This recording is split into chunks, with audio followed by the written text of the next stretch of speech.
Welcome back to Upstage, Mike. So lovely to speak with you.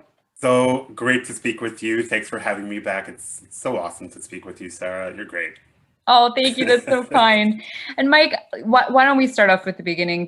The big news for you is you're moving to Tarragon Theatre, storied space in Toronto. This is a really exciting move for you. Congratulations. Thank you. Yeah, I start this. It's been a really impactful few months since the announcement in March, and the outpouring of love and excitement and all of those things is really humbling to receive during these times. So thank you, Sarah. It's exciting. I'm looking forward to it. You officially start in the fall, correct? As when you're taking over the reins? Yeah, that's right. So we have, I'm grateful to have a pretty lengthy transition that starts, I'm doing some double duty between my transition out of Geordie and my transition to Tarragon starting in September. And then I officially make the geographical move in January. So I'm still in Wow. Montreal for a good couple of months doing, like I said, doing the double duty. But yeah, the job officially begins in September. Now, I think for the Montreal theater community, in a one hand, it feels like we're losing you to have you go to another city and another company, but in another way, it's a win. I think both for Geordie and the other companies and productions you've worked on, Table d'Hôte, the other work that you've done at Centaur as well, at Théâtre Jean Duceppe. So it's also good for Montreal too, in that we've produced you. And here you are going to a company that is known across the country. So that's my perspective from the Montreal theater community, kind of my viewpoint. And I'm curious to know what this move means for you. I mean, besides having to, be in a different town and changing Mhm. jobs in the transition, what does this mean for you? Yeah, and I appreciate that perspective that you're bringing forward there, Sarah, because I completely agree. I was born and bred in Montreal. I've grown up with this community, and it's, uh, the evolution of the discourse surrounding the community and where we want to see theater and its impact on the larger community, not just our artistic one.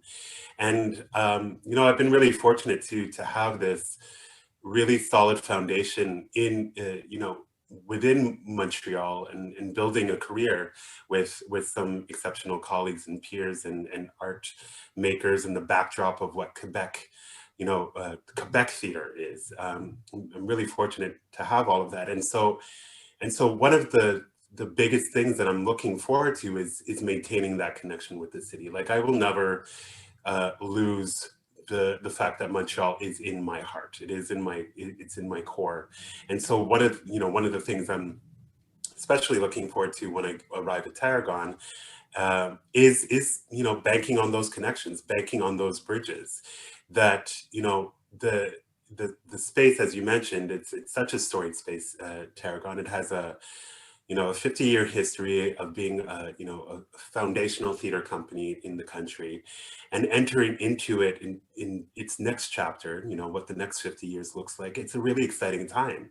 And so what I'm going into Tarragon with is what are the partnerships, what are the relationships that I can bring to Toronto, that I can bring to the city, that I can bring to Tarragon, that speak to the vivacity and the vitality of work that's happening in other parts of the country, and that absolutely includes Montreal. I mean, the English language theater community is a thriving one.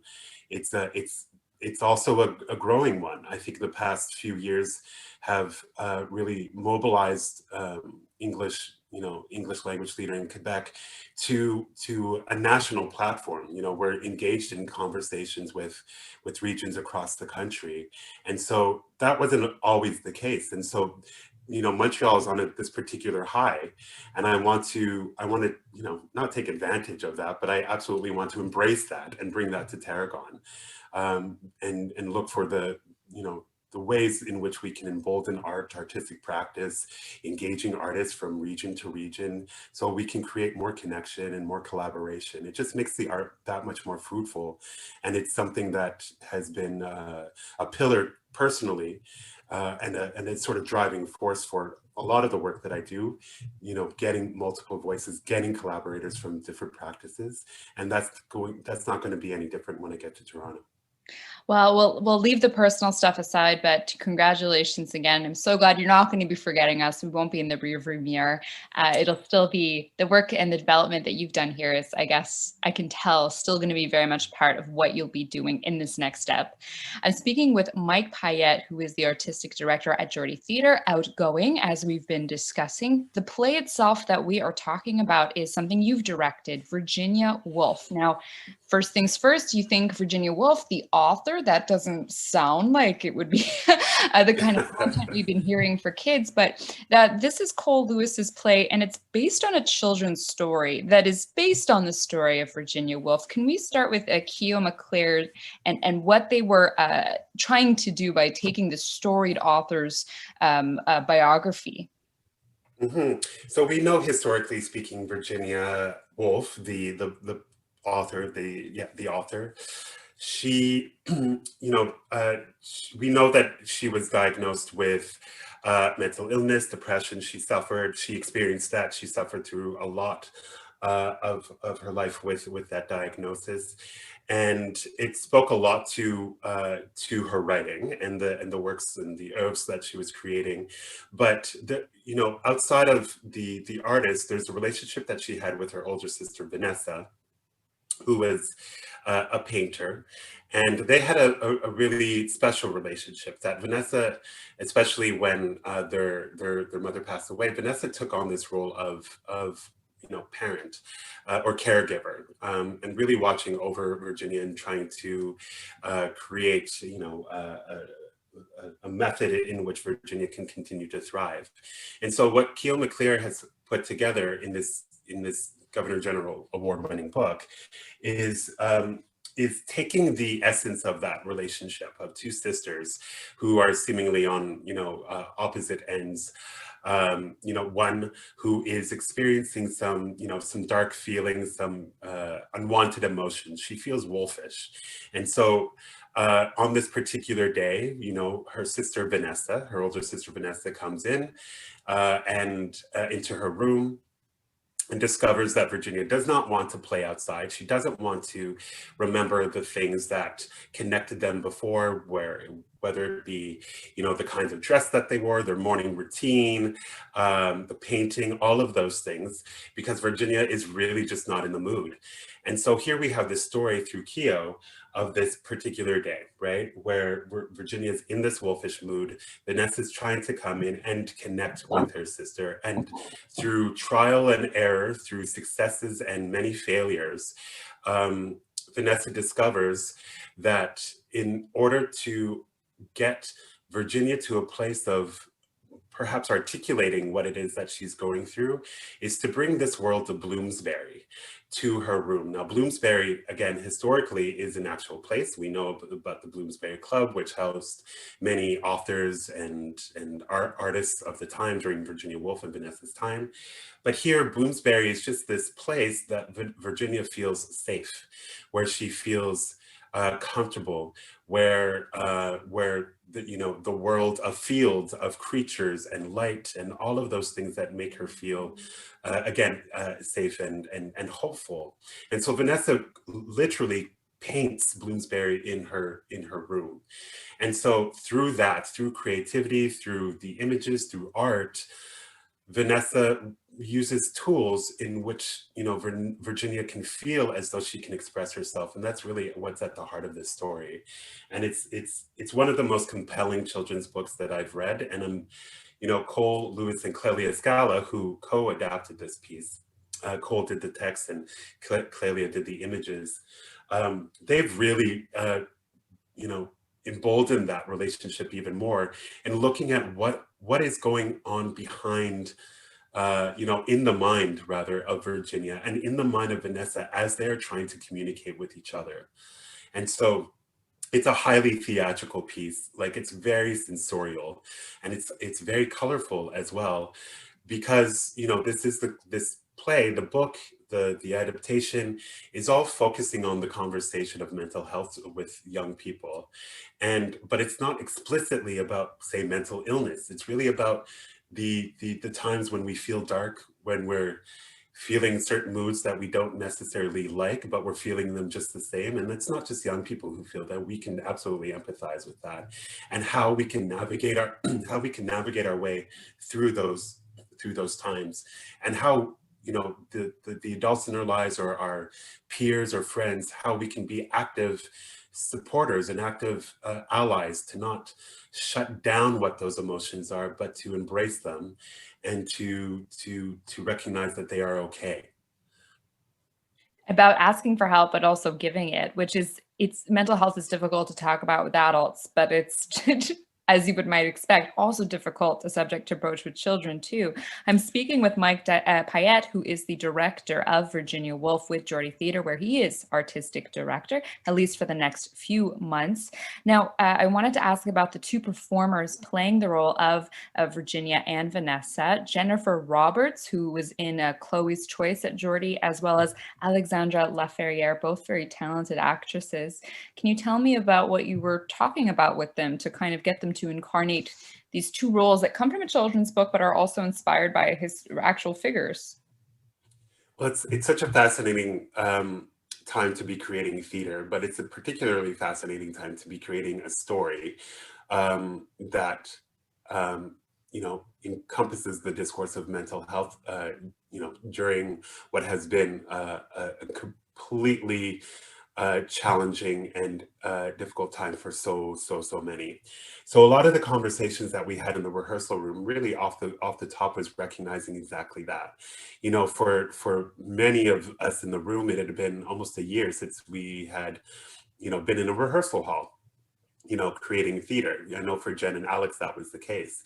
And so there were multiple, things that were happening in tandem. One, the story itself, and in embracing the imagination and the youthful nature of this play, reigniting the imagination that perhaps was lost for the performer. The other thing is, like, how we wanted to actually operate within the room. Lots of uh, a sort of in-depth conversation of the things that are unsaid, because there's a lot of text, but it's not. There are a lot of silent moments as well that speak to what is happening for each of these characters. And so we wanted to create a vocabulary that was not just about the spoken word, but whether it be the physical or sounds, the growls that Virginia makes in terms of the wolf. Right. What do those actually mean? What is it that it is that what is it that's being communicated to the other person, and creating a legend surrounding that. That was really the core of a lot of the work that we did. And we also had to just remember that we're looking at this story through a young person's lens, and we as adults have a tendency, certainly, to look at it through the framework of our own experiences now. But what a younger perspective gives us is an extra layer of honesty, or a pursuit for honesty, um, because both of these characters are not resolved. They're not at a place where they know what is happening necessarily. That we actually get to experience their journey, and that was very reminiscent of the process itself. We were quite um, kind to ourselves in creating, for those reasons. And of course, again, we're still in COVID land. We're talking about mental health, which is already a taboo conversation, generally speaking, but particularly for youth. What is the importance of telling this story now, and remembering the audience in which the story is really, really meant for? I think once we reminded ourselves of those layers, it really ignited, yes, the creativity in the room, but an ability for us to talk about some really in-depth um, stuff pertaining to the themes of the play in really meaningful, significant ways, as opposed to just on the surface. Now, this was filmed or is going to be filmed and then will be actually shown at specific times. Can you tell me just logistics wise why you chose to go with that format? Yeah, so it has been filmed now. We wrapped shooting last week. I can't remember, a week and a half, somewhere around then. And then we went into the post production editing process with our film production partners, Paradigm. Um, so we know at this time, with the sort of ebbs and flows of information coming from the government, reopening theaters, et cetera, that there's absolutely a desire, there was the desire, or rather the investigation of what that would look like for our young people. And schools and our general public in terms of youth, we're not quite there yet in terms of the feeling comfortable of being in the same space. It's not necessarily the case in, say, adult theater, but that's where we are right now. But because that was a fact, we didn't want to jeopardize the presentation of the show. We were initially presenting this or producing this before the pandemic hit, and already the conversation was timely for young people, but particularly because of where we are now in the world, there's that much more urgency in telling this story, and so we wanted to find the right platform in which to tell it, and that was through a filmed presentation of a theater experience. So what you're going to see, what audiences are going to see, they're not going to see, you know, they're not going to see a film in a traditional sense. They're going to still see the mechanics and the practical magic that theater has to offer, but through a filmed lens. And so that just keeps it in the realm of theater as opposed to it being completely digital or completely Right. virtual, and again keeps the mechanism of or the medium of what theater has to offer for audiences, and that was really important to us. We're not you know we're not at the national theater level or like the Hamilton level. Like, that's not what this is. Although I'm really, really proud of the work that has been put together, because like Hamilton or like National Theater, you get to embrace the lights, the sounds, the certain ticks and traits and mannerisms Yeah. of performance that only theater has to offer. So And that's why we made that decision, and that's why we're moving ahead with it, and we're really, really proud of the work so far. And as you were saying, it's a sensorial experience that stood out to me. You mentioned that early on, that it is very much a lush show. And so you want to convey that without it being a movie or a short film, right? That's exactly right. And like, full transparency, like with Geordie Theatre, Geordie Productions is a theater company, and right. And so this was a huge learning curve for all of us. Absolutely. And but it was an investigation that we were all, stepping forward into.